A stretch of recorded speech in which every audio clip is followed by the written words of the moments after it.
Invitación, ¿verdad? Y me voy a permitir leer brevemente algo de su currículum. El ingeniero Hugo Salinas, él tiene un MBA, ¿verdad? Un máster en dirección de empresas, ¿verdad? Por el IPADE, ¿verdad? Instituto Panamericano de Alta Dirección de Empresas. Es ingeniero industrial y de sistemas por el TEC de Monterrey. Es socio fundador y director general de QVER, es un laboratorio y control de calidad de Monterrey.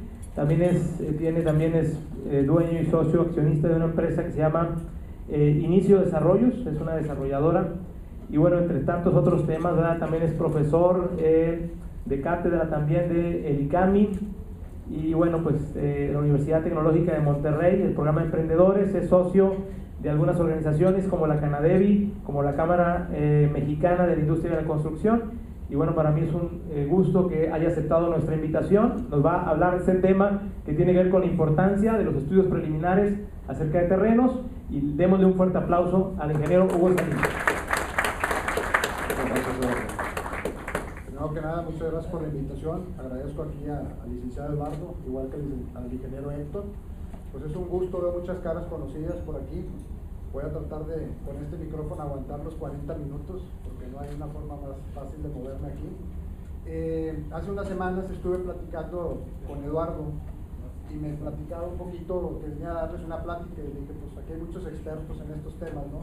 Sin embargo, lo que voy a tratar de hacer es explicarles los estudios preliminares de importancia que existen. No me voy a ir mucho hacia la parte técnica, sino muy general, a qué es lo que debemos de revisar al momento de solicitarlos. Como todos ustedes saben, muchas veces llegan sus clientes, ustedes tienen un terreno y solicitan algún plano, algún estudio, y siempre el dueño de la tierra pues no tiene absolutamente nada, les entregan un plano que se hicieron en los 50, en los 60 y ya con eso les dice vayan y véndanlo, y sobre todo lo más bonito es que les ponen un precio que ustedes les dicen cómo quieres que venda esto a ese precio, ¿no? Entonces la idea de los estudios preliminares trataré de ondear en estos siguientes minutos para tratarles de ver una perspectiva diferente. La agenda hace una pequeña introducción, los estudios topográficos, los estudios de suelos, los estudios hidrológicos y al final de la plática unas conclusiones o algunas recomendaciones.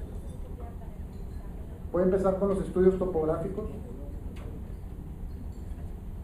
Antes de esto, les dejo una frase que utilizo con mi gente y les digo, si no sabemos dónde estamos parados, muy difícilmente vamos a poder llegar o cambiar acciones para cumplir con nuestros proyectos, ¿no? Y creo que esta es la esencia. Ustedes empiezan con un terreno la mayoría de veces en breña, muchas veces con muchos árboles o no pueden ver realmente la topografía del terreno exactamente, y pues ahora les toca a ustedes la parte más difícil. Juntarse con las personas que tienen un sueño de concretar un proyecto, de llevarlo a cabo, pero también con la persona que tiene la tierra, y ahora es función de ustedes poder hacer ese enlace para que ustedes puedan lograr esa venta, ¿no? Empezamos con el plano oficial, que muchos de ustedes conocen, que es el plano topográfico. Un buen plano topográfico debe cumplir con ciertas condiciones o ciertas imágenes, ¿sí? Antes de eso quisiera tomar la palabra topógrafo, que es más que nada una ciencia. Realmente le dedican muchos doctores, ingenieros al estudio de la topografía, que viene siendo la palabra de topos, que viene siendo lugar, y grafos, que es la descripción, ¿no? ¿Y qué nos dice un plano topográfico? Pues simplemente lo que estamos viendo nos lo ponen en un plano, y puede ser muchas veces también un plano urbano, porque cuando llegamos a una ciudad también el levantamiento topográfico nos hace el levantamiento de los edificios, las calles, etcétera. Todo lo que tenga que estar plasmado nos lo hacen poner en un plano. Como les comentaba, un buen plano topográfico debe tener lo que viene siendo el plano de ubicación y o localización. Aquí muchas veces nos confundimos, aunque suenan muy similares y la idea de los dos es lo mismo, son diferentes. Ahorita les explicaré un poco más. El plano de límite de propiedad, lo que ustedes conocen como el de polígono. La tabla de polígono es muy importante que venga, las curvas de nivel, y muchas veces se pueden solicitar los planos de terrenos adyacentes. Lo pongo como opcional porque tiene un costo extra, que ya muchas veces ya con el plano topográfico no lo quieren hacer, pues mucho menos los adyacentes, ¿no? El plano de ubicación y localización, como les decía, la única diferencia entre A y los dos buscan ubicar el terreno, simplemente si ustedes agarran el Google Earth desde donde lo vemos. Mientras más nos alejamos es un plano de localización, mientras más nos acercamos hacia el terreno es un plano de ubicación. Aquí les pongo unos ejemplos. Como podemos ver aquí en el plano de la mano izquierda, este es uno de localización. Estamos bastante alejados del terreno, si suponemos que este en azul es. Aquí podemos ver trazados las calles, avenidas, un pueblito que está por aquí. Entonces este le llamaríamos como un plano de localización. Al momento que nos pongan en nuestro plano un plano de ubicación, ya hacemos un close-up, ¿sí? Y tenemos aquí nuestro terreno, y ahora sí podemos ver ya las calles, los ríos o cosas más cercanas hacia el terreno, pero a ustedes les da una visión más amplia de qué es lo que hay realmente alrededor, inclusive sus colindantes, ya sea si son terrenos baldíos o simplemente si son avenidas, calles, o en este caso hasta podría ser un río. El otro plano que viene, que es el principal, que casi siempre que es el que mayor parte abarca el plano, es el del polígono. Aquí realmente lo que se trata de manifestar es que lo que ustedes mandaron a hacer de levantamiento sean las medidas reales de lo que se está viendo. ¿Cuántas veces no nos ha tocado que vamos, nos dan una escritura y nos dice que son 24,000, 10,000, 2 hectáreas, 5 hectáreas, y llegamos y ¿qué nos encontramos? Pues que no, que el vecino nos invadió? Entonces, decirle eso al cliente y decirle, oye, pues ya no tienes realmente los 24,000 metros que decías y nada más 20,000, pues para eso tenemos que hacer el levantamiento topográfico del polígono para podérselo explicar, ¿sí? Aquí es importante que pongan la tabla de los datos del polígono, que nos van a marcar la altitud, nos van a marcar las dimensiones entre un punto y otro. Les pongo un ejemplo. Como les comentaba, aquí está la tabla del polígono. Esta nos va a decir de los vértices, es un plano muy simple. De aquí nos va indicando qué distancia existe entre cada punto, también qué ángulo existe, inclusive nos ponen las coordenadas. Hoy en día con los sistemas de estaciones totales que existen, ya nos pueden dar mucho más preciso los puntos y los vértices del GPS. Este es un plano de polígono. El siguiente plano que también se solicita es el de curvas de nivel, que viene ahí mismo. Podemos identificar con las curvas de nivel, nos podemos dar cuenta realmente cuál es nuestro punto más bajo, como cuál es nuestro punto más alto. Podemos identificar si existen cañadas en los terrenos. Muchas veces un terreno a simple vista, pues con todo lo que tiene no podemos darnos cuenta de qué es lo que hay. Entonces las curvas de nivel nos van a ayudar mucho para poder después proyectar, ¿sí?, en él lo que más convenga para el desarrollo, o ver que dependiendo del tipo de desarrollo donde podemos situar el edificio, las calles, las casas en la mejor posición. Aquí unas consideraciones para que ustedes sepan es las curvas de nivel nunca se cruzan entre sí. Si ustedes alguna vez llegan que ven planos topográficos donde las curvas de nivel estén cruzadas, cuidado, hay un problema. Las líneas deben de ser cerradas. Cuando llegamos a un cerro, casi siempre en la parte de arriba vemos que se hacen círculos. Eso es correcto porque la curva de nivel es cerrada. Sin embargo, como la curva de nivel es muy amplia, en los planos no se alcanza a ver dónde se cierra. Entonces, esa es otra de las características. Y otra cosa que nos pueden indicar, que ahorita lo vamos a ver en el siguiente plano, es cuando las curvas se empiezan a acercar, nos empiezan a marcar claramente que puede ser que hay un relieve hacia arriba o hacia abajo, dependiendo cómo se lea el plano. Este sería un ejemplo de un plano con curvas de nivel. Aquí tenemos el punto más bajo, no se alcanzan a distinguir muy bien los números, pero estamos como en la cuota 587 y aquí llega hasta la 712. Aquí vemos que el terreno tiene una caída hacia abajo, pero también nos identifica que tenemos por aquí una caída de agua. Aquí claramente se ve cómo el terreno va haciendo una cuenca. Realmente el terreno ahorita no tiene agua, pero es muy importante analizarlo, y voy a continuar con este plano en el estudio hidrológico, porque al momento que vienen las lluvias como ahorita, como no están, si no consideramos esto en nuestro diseño de proyecto, pues realmente podemos poner casas o podemos poner calles o no le damos salida al agua, y luego se presentan situaciones que no son muy agradables pues, para todas las personas que cumplan el proyecto. Aquí les dejo otro ejemplo. Las curvas de nivel se solicitaron, es un terreno más grande, se solicitaron más cercanas aparte. En lugar de utilizarlas a 1 metro, se graficaron a 50 centímetros. Entonces se empieza a ver ya mismo el relieve que existe, cómo se comporta este terreno. Si algún día llega un cliente con ustedes y le hubiera dado el plano del polígono anterior, pues ustedes realmente no saben cómo se está comportando ese terreno, o más bien ni siquiera ustedes saben que van a ir a vender. Ya con esto ustedes pueden darse cuenta de cómo se comporta, si realmente de aquí se puede hacer un desarrollo o no.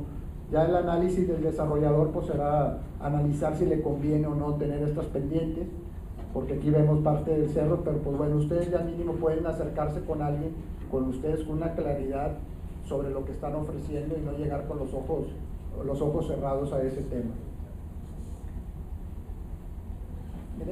Aquí les dejo más o menos un plano, cómo se vería completo, donde tenemos el polígono, las curvas de nivel, tenemos el plano de localización, tenemos el cuadro del polígono. Entonces consideramos que con que un plano conste con esto tiene otras tablas de diferentes puntos por el tamaño de las dimensiones del terreno. Sin embargo, aquí nos dice todo en plano lo que nosotros podemos saber para poder llegar a ofrecerse. Es importante y ojalá puedan ustedes cada vez convencer más a los dueños de los terrenos para que inviertan en este tipo de proyectos. ¿Para qué? Para que puedan ustedes tener más herramientas en su venta. Recomendaciones al momento de solicitar un estudio topográfico. Primero que nada, solicitar un plan topográfico con los puntos antes mencionados, decirle qué es lo que ustedes desean. Conocer y contar con las escrituras. Suena un poco chistoso que lo escribo ahorita, pero nos ha tocado hacer levantamientos topográficos en terrenos que no eran, debido a que la persona que nos lleva no cuenta con las escrituras, nos dice, pues a mí me dijo que estaba la referencia entre esta casa y esta casa, se llega, se hace el levantamiento y pues resulta que era el de al lado. Entonces, sí es importante que tengan siempre las escrituras a las manos, que se las den a la empresa topográfica que vaya a hacer el levantamiento, o inclusive con el mismo topógrafo. Siempre es bueno, si ya se inició el proceso, que dejen una marca fija. ¿Sí? ¿Para qué? Para que ustedes la puedan, si después ya no contratan ese topógrafo o alguien más, puedan pasarle ese plano y que sepan de dónde se inició el proyecto. Muchas veces ustedes lo conocen como una mojonera. Que deje bien identificados los vértices, igual con una mojonera o con algo que los pueda ustedes identificar, para que también cuando lleguen al cliente pues vean dónde quedó. Preguntar sobre las referencias que se van a utilizar como deslinde. Y algo muy importante, revisar el equipo con el que van a hacer el levantamiento. No pierden nada en solicitarles que por favor les enseñen la calibración certificada de por lo menos 12 meses del equipo. ¿Sí? Muchas veces hacen levantamientos topográficos con equipos que no están calibrados y ya la respuesta o la información que ustedes van a tener no es la correcta. Voy a pasar a la parte del estudio de suelos. Aquí en México la parte de suelos pues es un tema, cada vez que le hablamos a alguien de hacer un estudio de suelos, una mecánica que es dentro de todos los dos más comunes, pues siempre hay como que una resistencia y sobre todo por el costo que implica muchas veces hacer este tipo de estudios. La rama de la geología, pues como ustedes saben, es muy amplia, abarca muchos estudios. Sin embargo, voy a hablarles en la parte de desarrollos y en la construcción de lo que vivimos el día a día. Hay dos estudios muy básicos, uno que es la mecánica de suelos. Aquí se combinan dos leyes, que es la física y las ciencias naturales, para poder sacar la capacidad o la carga con la carga que se va a contar para poder desplazar ya sea una avenida, un edificio, una casa o lo que vayamos a poner arriba de ese terreno. Y el otro, la parte geológica, nos habla un poquito más de la zona. ¿Sí? Muchas veces tenemos el atlas de riesgo donde hay zonas que las capas se están moviendo, entonces pues no es muy recomendable desde un inicio estar desarrollando en esas zonas, o esos terrenos no van a ser posibles candidatos para desarrollarse. De aquí de los estudios de suelos, ¿qué es lo que buscamos? Primero, que nos abran los ojos a nosotros de qué es lo que hay en el subsuelo. para nosotros es muy fácil identificar y sobre todo a un cliente es muy fácil convencerlo de lo que ve, pero a un cliente convencerlo de lo que no ve pues es bastante difícil. Entonces una mecánica de suelos, un estudio geológico, le podemos poner en la advertencia al dueño del terreno qué es lo que hay abajo. Nos ha tocado casos que se ven terrenos muy sólidos, perforamos 3-4 metros y llegamos y es una cueva abajo. Entonces eso nadie lo iba a saber. También puede suceder que hubiéramos hecho una mecánica a 2 metros y luego después del metro estuviera la caverna y no nos íbamos a dar cuenta. Entonces la parte del subsuelo es a la misma vez muy complicada. Sin embargo, mientras más estudios tengamos o sigamos las normas o las recomendaciones que nos hacen, creemos que podemos tener mejores resultados al momento de sacar las capacidades de carga.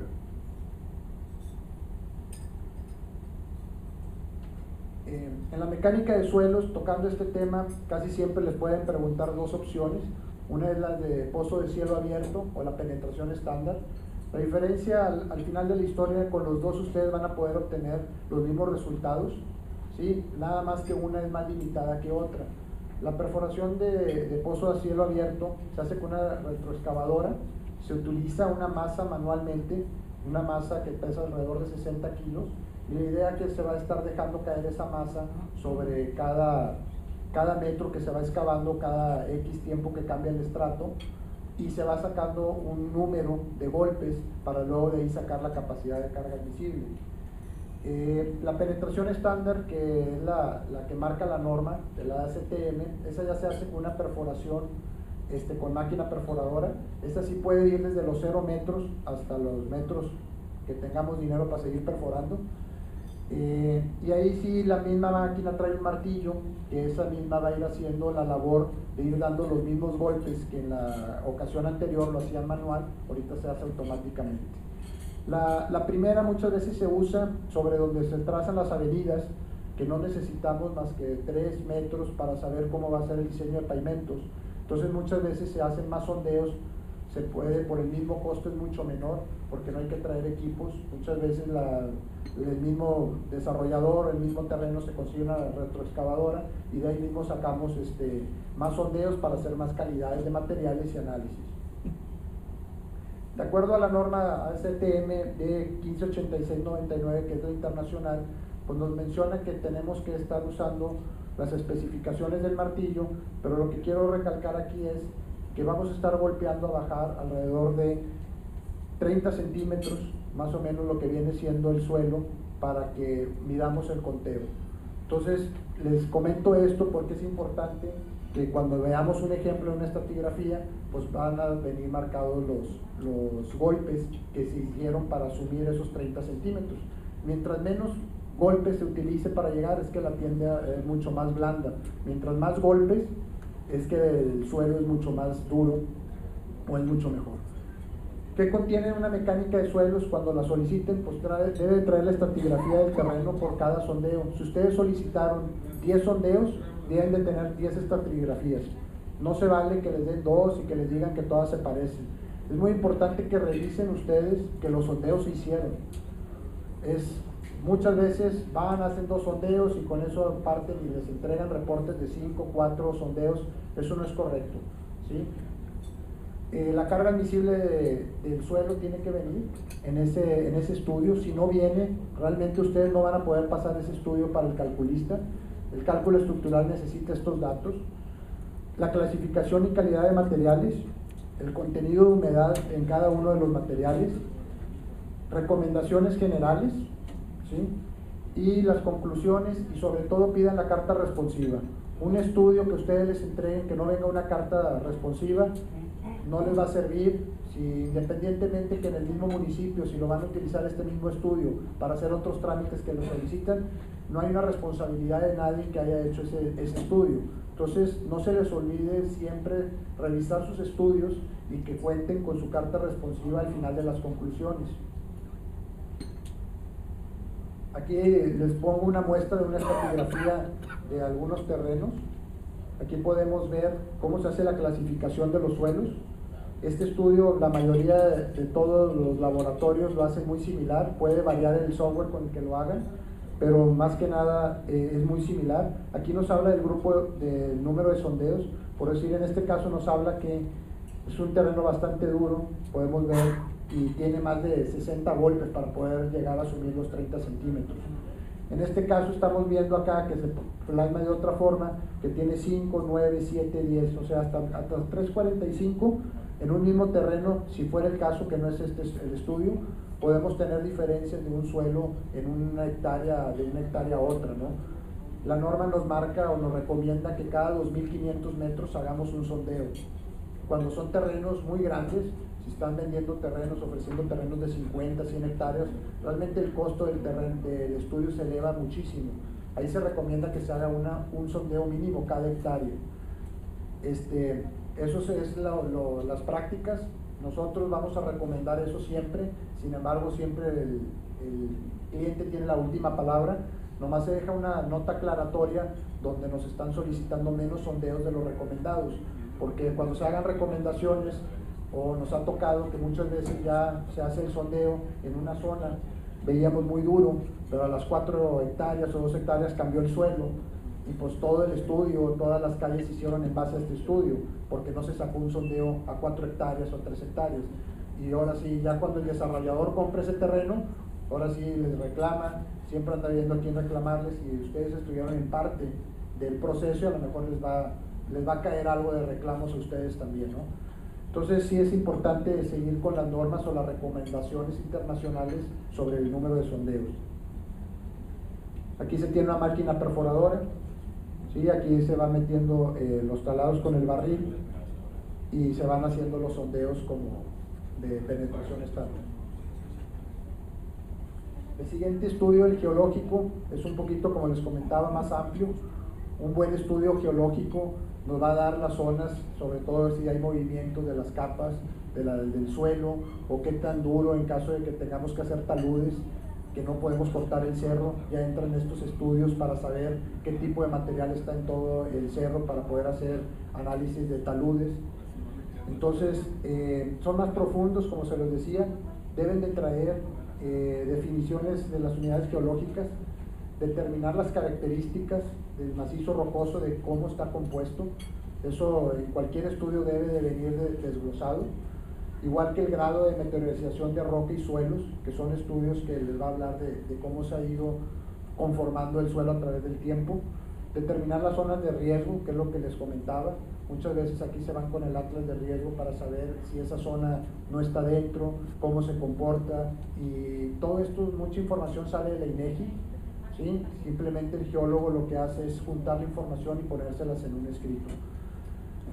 Realizar la carta geológica del área, que ese ya es un resumen de lo que van a plasmar, igual que sus conclusiones, y otra vez la carta responsiva, sumamente importante que la tengan. Aquí les dejo un ejemplo, ¿sí? En este caso se tiene la parte de la vegetación, viene una parte del suelo y luego viene ya una roca, en este caso que tenemos mucho la roca de las montañas o de las sierras, y para poder, si queremos cortar o hacer diferentes tipos de taludes, o si vamos a utilizar para cortar para pasar una carretera o simplemente un túnel, pues se necesita saber las cortezas de cómo está integrado esas capas, para saber, ya los analistas decidan cómo lo van a llevar a cabo. Este es otro estudio, otro perfil, lo mismo como lo veíamos anteriormente. El otro era en un sondeo, esto se hace con otros equipos más laboriosos, y aquí ya nos van marcando las capas geológicas de cómo se van comportando cada una. Se pueden hacer indiferentemente, aquí se hicieron sondeos para sacar clasificaciones y ya se saca un perfil más general de toda una área o de toda una zona, si fuera el caso del estudio. Aquí muchas veces el estudio geológico que se propone es cuando está en un atlas de riesgo o cómo se está comportando la geología del área. Recomendaciones al momento de solicitar un estudio de mecánica de suelos, y más que el geológico. Primero que nada, que tenga el terreno accesos a la maquinaria. Muchas veces el terreno no está desmontado, mandan a hacer el estudio geológico y pues no se puede entrar con los equipos, no se puede entrar con las máquinas a los terrenos. Entonces, pues ahí nomás considerarlo, que se tiene que desmontar para poder llegar a cada hectárea o cada zona donde se haya marcado en un plano los sondeos. Se recomienda que utilicen la penetración estándar, que realmente soliciten sondeos con maquinaria. A pesar de que los dos son más exactos, la penetración estándar es el que pertenece ante la norma. Que realmente realicen los pozos propuestos por el especialista, ¿sí? Traten de no bajarle mucho lo que viene siendo a lo que se propone de las normas que les comentaba. Que el laboratorio cuente con las certificaciones y el equipo necesario. Eso es muy importante, que todos los equipos con los que se hacen las mediciones, una vez que se obtienen los resultados, estén calibrados, ¿sí? Un laboratorio que no tenga calibrado sus equipos, pues igualmente que lo anterior nos va a dar resultados que no son viables. Y aquí, ahora sí, el estudio de suelos, de ahí parte todo lo que viene hacia arriba. Hemos tenido casos, ustedes saben, el más reciente que recuerdo más crítico fue en la Isla del Padre, ¿sí? Se omitieron sondeos y luego dentro de los sondeos que se mostraron para sacar el cálculo estructural, se definieron que sí aguantaba el suelo y pues realmente el edificio se empezaba a asumir no recuerdo el tiempo, pero se empezó a asumir que tuvieron que demolerlo, ¿no? Y otro caso que tuvimos aquí en Monterrey, igual, estaba en una zona de riesgo, igual el estudio de suelos arrojó un número, se hace otro cálculo diferente estructural y empieza a sufrir el edificio modificaciones o empieza a hundimientos. Entonces es sumamente importante el análisis de suelos. Por último, les voy a platicar un poco del estudio hidrológico, qué es lo que ustedes deben de revisar al momento de solicitar este estudio. Este estudio, más que nada, el objetivo principal es determinar los escurrimientos superficiales o naturales que hay sobre los terrenos o sobre las áreas, ¿sí? Como les comentaba en un inicio, cuando empezamos con estos estudios, si nos toca en una época que no es de lluvia, pues realmente vamos a ver todos los terrenos bastante secos y no vamos a observar que exista pues ningún escurrimiento. No hay ningún problema, no tenemos que esperarnos a que llueva para poder tomar una decisión, se pueden mandar a hacer este tipo de estudios. Y realmente un buen estudio lo que hace es recopilar primero parte de la información del INEGI. Hoy en día existen softwares ya muy especializados que nos dan las fotografías aéreas, que más adelante les voy a poner, para poder identificar las cuencas naturales que vienen y que datan de información de muchos años atrás. Todas esas tablas son analizadas para poder sacar porcentajes o más o menos una idea de cuánto va a estar escurriendo por ese terreno. Debe contar con el análisis de escurrimiento, con un análisis de las cuencas, el informe que ustedes revisen.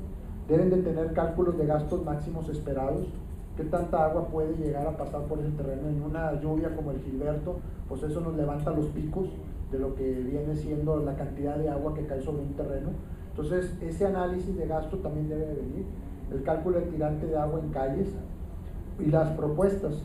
Él mismo debe de hacer propuestas de los canales, de cómo debe de quedar el plano, las rasantes, cómo vamos a poner las rasantes, hacia dónde vamos a sacar el agua dentro del terreno, ¿sí? Esa misma propuesta tiene que venir en el estudio hidrológico. Adicional que este estudio nos lo van a solicitar el municipio ante cualquier trámite, es muy importante que el desarrollador y ustedes mismos sepan hacia dónde va a correr el agua en un momento de lluvia. Las conclusiones, y otra vez les vuelvo a recalcar la carta responsiva de quién hizo el estudio y todas las tablas y bases de dónde sacó toda esta información. Aquí podemos poner unos planos, ya este es con un software y este ya viene siendo también con el CIAT, que es del INEGI, donde nos marca, por decir, si este es el terreno en investigación, ya sabemos que por aquí están cayendo las corrientes de agua. En el plano anterior que les mostré, veíamos que el terreno, en estas 2 hectáreas por aquí sabía que pasaba un pequeño arroyo o una cuenca que había, entonces pues había una preocupación de qué tanta agua podría caer. Entonces se vuelve a hacer, este es de otra imagen, se vuelve el mismo plano, podemos ver que en la parte baja donde veíamos, donde se juntaban las curvas de nivel, que era en esta zona, pues aquí más nos están marcando hacia dónde va a ir el agua de aquí en el punto más alto, hacia dónde va a estar escurriendo y cómo serían el escurrimiento. ¿Qué vemos también? También se nos pone en el mismo informe que ya existen por aquí una recomendación de terrenos de arriba, donde el agua la están bajando realmente por la calle. Entonces la recomendación que en este momento se nos hizo fue continuar con este canal para que el escurrimiento natural se continuara por la calle. Aquí es otro plano igual. Aquí ahora sí ponemos a los vecinos, cómo les está escurriendo, qué hicieron los vecinos, qué es lo que se cuenta arriba. Cada vez que alguien construye arriba de un terreno, pues nos va a cambiar las corrientes de agua. Es muy importante que sí nos lo dé el estudio hidrológico, cómo se comporta ahora el terreno cuando ya hicieron una modificación en un terreno de arriba. Porque si nos basamos solamente en la historia o en los planos que tenemos del INEGI, pues ahí todo realmente estaba en breña. Pero cada una de estas modificaciones, si ustedes pueden ver, si venía una cañada por aquí o por acá, que por aquí venía una parte que era el pedacito de lo que nos tocó en este terreno azul, aquí realmente ya nos movieron el agua para acá, cae aquí y ya se parte para dos lados, y luego otra vez se mueve para acá y se mueve otra vez, vuelve a caer muy poca agua, que es la que agarra de esta sobre la cañada que veíamos en un inicio. Les platicaba hace rato de las medidas. Bueno, todo esto son los cálculos, son las corridas, arrojan muchos números, pero más que nada es para saber qué tanta cantidad de agua va a estar cayendo sobre el terreno o qué tanta cantidad de agua podemos esperar en un caso de una lluvia como la que hemos tenido actualmente o en un huracán, que somos muy comunes en esta zona. Esta tabla tiene que venir en sus estudios, ¿sí? ¿Para qué? Para que ustedes puedan ver que es un estudio más veraz. Se hace el análisis de cuencas con este software que es el Mapper para saber cómo se comportan. Y por último vienen las conclusiones. Les puse algunos ejemplos de definiciones. Aquí nos marca una propuesta de canal rectangular y nos dice cómo lo debemos de hacer, qué profundidad debe de tener. Esta profundidad y este cálculo, esta recomendación está hecha en base al análisis de todo lo anterior visto. Ya como conclusión, existen más estudios especializados en diferentes ramas, dependiendo qué es lo que vayan a solicitar. Existen estudios ambientales que también se los van a solicitar, no quise ahondar mucho en ese tema. Los estudios de residuos contaminantes de suelo, en este tema, cuando ustedes anden ofreciendo terrenos que fueron basureros o terrenos que tenían alguna industria pesada de construcción arriba, como es una acerería, o que manejaron muchas veces residuos contaminantes, ya entra un estudio más especializado en saber qué fue lo que quedó en el terreno. ¿Sí? Han escuchado muchas veces estudios donde se construye arriba, donde existe una cantidad muy alta de plomo.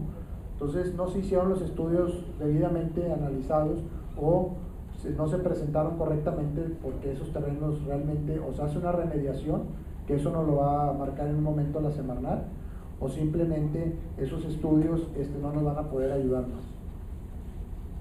Por último, en general lo que la plática fue ver con ustedes un poquito la importancia de los estudios preliminares, que traten ustedes de llevarse algunas ideas, algunas recomendaciones. Sé que muchos de ustedes ya esto lo conocen muy bien. Mi idea es volverlos a recalcar, que vuelvan a pedir las cartas responsivas, que sepan de qué cumplen cada uno de los estudios, qué debe de contener, para que ustedes cuando paguen por un estudio realmente revisen que cumple con todo lo específico. Algunos beneficios de contar con los estudios preliminares, pues uno de ellos es sobre todo el factor sorpresa, lo disminuimos bastante. ¿Sí? Para el desarrollador ya tiene más herramientas para poder trabajar mucho mejor el proyecto, para poderlo llevar a cabo.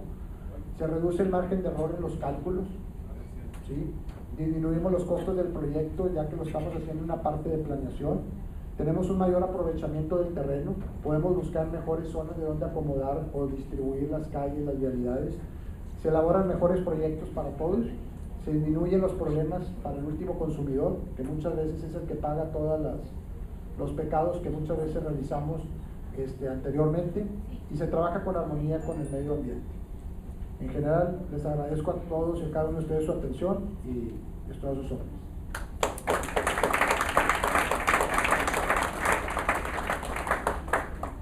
Gracias. Ahorita me vienen algunas preguntas, creo yo, ¿no? Ahí, esto se complementa muy bien haciendo un anuncio para el programa de hoy en la tarde. Pues es lo básico, ¿no? Se me ocurre hace unos años, Benjamín Díaz, a ver si lo comprometemos. Él como desarrollador nos dio una plática y nos dijo: tráiganme los terrenos, pero con cierto grado de avance, porque de otra manera no sé ni qué estoy viendo, aunque sea un plano topográfico simple, como dice aquí el ingeniero, no tan fácil. Lo que vamos a ver en el programa de la tarde es una visión más amplia, pero comenzando por esto. Nosotros como asesores, mediadores, corredores, podemos tener de una venta simple, ser coordinadores de algo más grande. Nos da más negocio, tenemos más trabajo, más tiempo, y no nada más lo pasamos y nos ganamos una sola comisión. ¿Preguntas? Quería preguntar, en relación por ejemplo, a Céntrica en particular, que está en Guerrero ahí en los cortinos, no sé si lo viste. Sí, claro, claro. Ese proyecto hace muchos años que salió y se hablaba mucho de la cuestión que todavía estaba una empresa minera, se hablaba de plomo y todas esas cosas. Aún así se construyó y demás. ¿Sí existe ahí el problema realmente todavía que se dé esa situación de ese material que estuvo ahí? Sí, sí puede existir. La Semarnat en su momento, para poder hacer el cambio de uso de suelo, porque ella no entra en el ramo municipal, sino ya es federal, ellos hacen el análisis si se detectaron altos índices de plomo, hierro, no sé cuáles han sido las características, solicitan una remediación. La remediación te dice, bueno, tienes que cortar, quitar o tapar, ¿sí? Que muchas veces es la que optan muchos de los desarrolladores, tapar, pero pues el problema se queda como quiera abajo, ¿no? En este caso desconozco cuál fue la solución que dieron, ¿sí? Pero sí supe que habían hecho una remediación, no sé por cuál de las dos vías, pero ya eso ya queda realmente en la conciencia de cada uno de los desarrolladores, pero sí se puede arreglar todavía un terreno. Aquí si ustedes ven el de Sintermex, ¿qué decidieron? Pues todo ese bulto de tierra que ustedes ven, pues es un terreno que ahora lo hicieron jardín, pero es un terreno que no sirve porque está lleno de fierro, de pura escoria, etcétera, que no lo van a poder nunca utilizar para nada, a excepción de que sacaran todo ese material y dejaran otra vez el terreno natural, que eso pues cuesta mucho dinero. Tengo yo en particular un terreno que está, vamos a decir, la mitad con normal y la otra parte lo rellenaron. En este caso, ¿qué tanto costo es poner el muro de contención? No sé qué se tenga que poner para poder identificarlo, porque por un lado pasa un arroyo. Ok, ahí ¿qué tanto es el costo? Lo desconozco porque tendría que ir a ver el terreno, tenemos que buscar un ingeniero calculista, ¿sí? ¿Para qué? Para que nosotros hace una parte de mecánica de suelos para saber hasta dónde está, conocer qué tipo de material es, las alturas y toda esa información ya la hace un ingeniero calculista, él agarra la información y propone un muro de contención, ya después de ahí se pasa al costeo para ver cuánto sale de tener ese terreno. Y no sé, apisonarlo Sí se puede llegar, o sea, aplanar el terreno y compactarlo hasta un momento dado se puede realizar. Sin embargo, si abajo se va a construir algo o va a haber algo, sí se recomienda que se haga el muro de contención. ¿Por qué? Porque en un momento dado, aunque esté muy bien compactado, pues va a haber escurrimientos naturales y empieza con el tiempo a aflojar la tierra. Ok, muy bien. Gracias, normal. Ok, ¿alguna otra pregunta? Nos tocó hace tiempo, sí, toca yo por ahí. Gracias. Hablabas de las normas internacionales para este análisis. Nos hablaste del INEGI. ¿Alguna otra página de internet o algún lugar donde estén descritas estas normas internacionales? Pues mira, la asociación internacional es la ASTM, Association Standards of Measurement, no recuerdo exactamente los nombres, pero es la ASTM. Si tú entras ahí puedes encontrar toda la historia, que es con la que se basan la mayoría de las normas para hacer todos estos estudios. La EMA, que es la Entidad Mexicana de Acreditación. Hoy en día ustedes han escuchado de la parte de desarrollo sustentable del gobierno que todos los laboratorios necesitamos estar acreditados ante la EMA. Entonces, ¿qué han hecho? ¿Qué han ido mejorando a que los laboratorios sigan un proceso de calidad? ¿Sí? Y bajo esas normas, todo el proceso, todo el análisis para poder sacar un muestreo, tenemos que basarnos en esa norma, y al mismo tiempo, al momento de hacer el análisis en el laboratorio, lo tenemos que hacer en base a esas normas. Yo creo que con la ASTM y la EMA son las normas que mayormente se manejan. En el concreto también existen normas de la ACI, que muchas veces tienen un poco de diferencia con la ASTM, sobre todo en volúmenes del muestreo de concreto. Pero con esas 3 páginas yo creo que puedes darte una idea muy general de las normas. Nos tocaba hace tiempo, hace como unos 10 años, un poquito más en Bosquencinos dábamos un plano para estábamos vendiendo, no sé si recuerdan, un plano, primero que nada ya tenía un régimen condominio con los limitantes y que te permitían construir y dónde podías ubicar la casa. Eso lo da el régimen condominio e incluso daba los estilos de construcción permitidos. En el sistema abierto, pues nada más respetar lo que viene en el código, ¿verdad?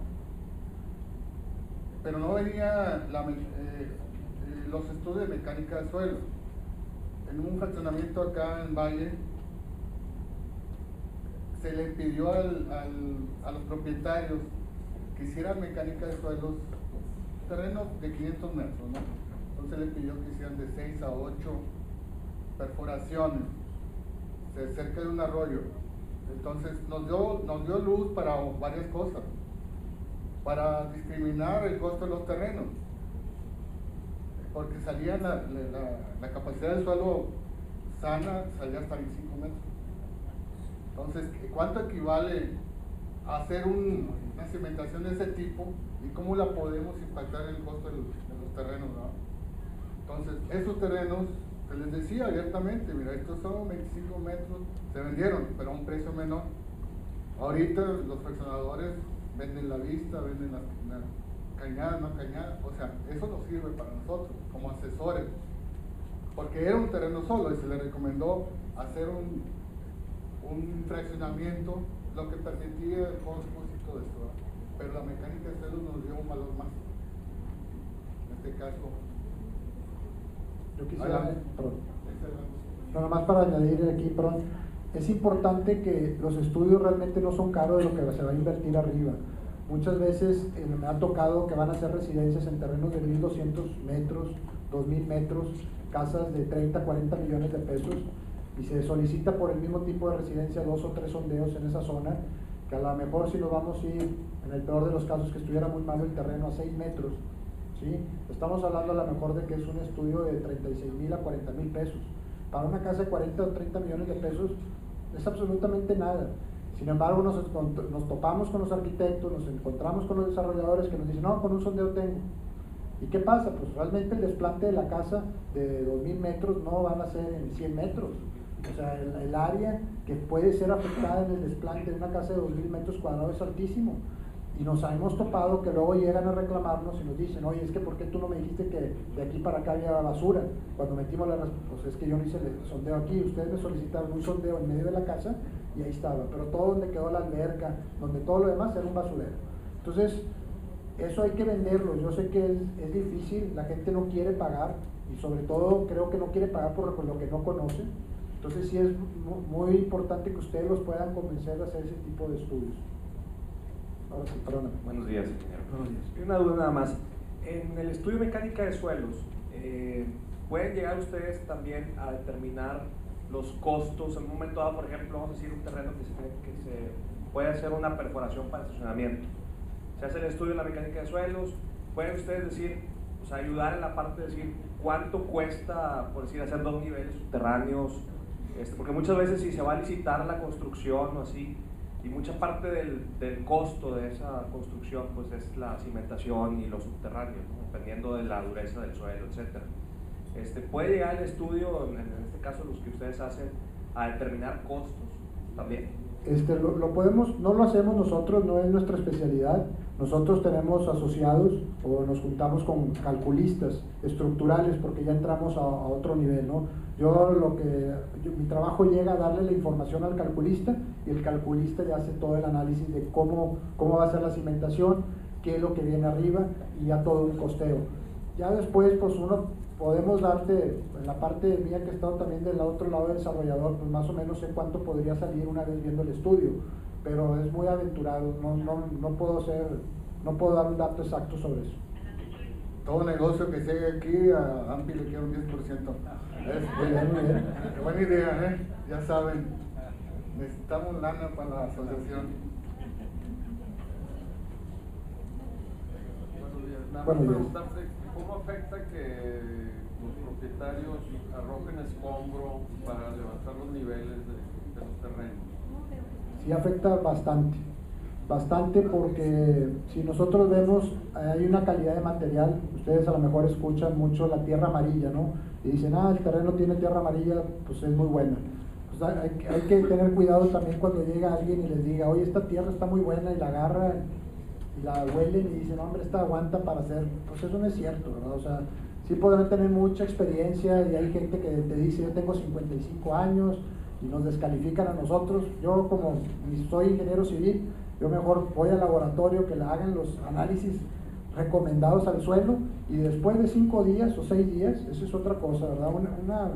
Una calidad de material no pueden dársela en un día para otro.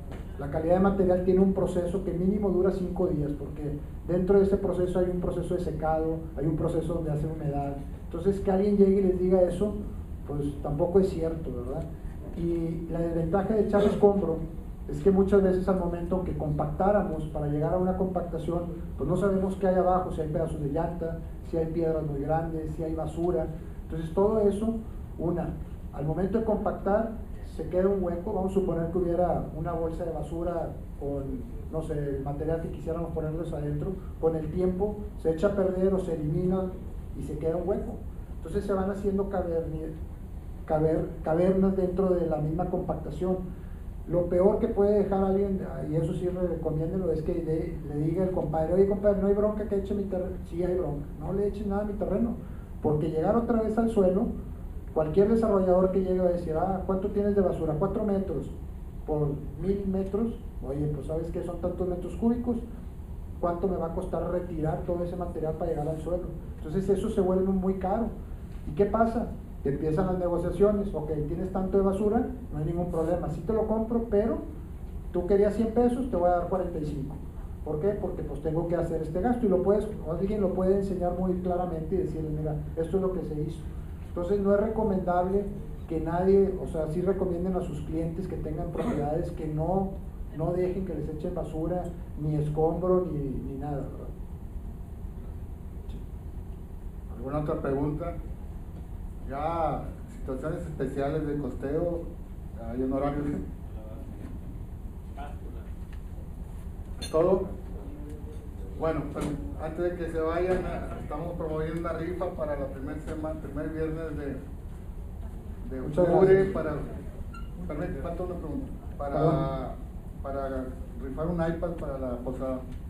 Gracias. Buenos días. Oye, disculpa, con los estudios superficiales, vamos a decir, del suelo, sin las perforaciones, batimetrías, pero con los estudios de INEGI, de las corrientes hidrológicas y todo eso, ¿se puede determinar con cierta probabilidad qué posibilidad hay de que en el subsuelo haya mantos acuíferos o agua a cierta profundidad o cosas de ese tipo, o con una cierta profundidad menor del estudio o no? Sí existen ya tablas de estudios que se han hecho de zonas y sí pueden basarse. Ya los ríos subterráneos muchas veces es muy difícil si no se hace el estudio, y ya se hace un estudio geofísico con otras herramientas para poder a través de vibraciones y magnetismo llegar hasta más profundo del subsuelo.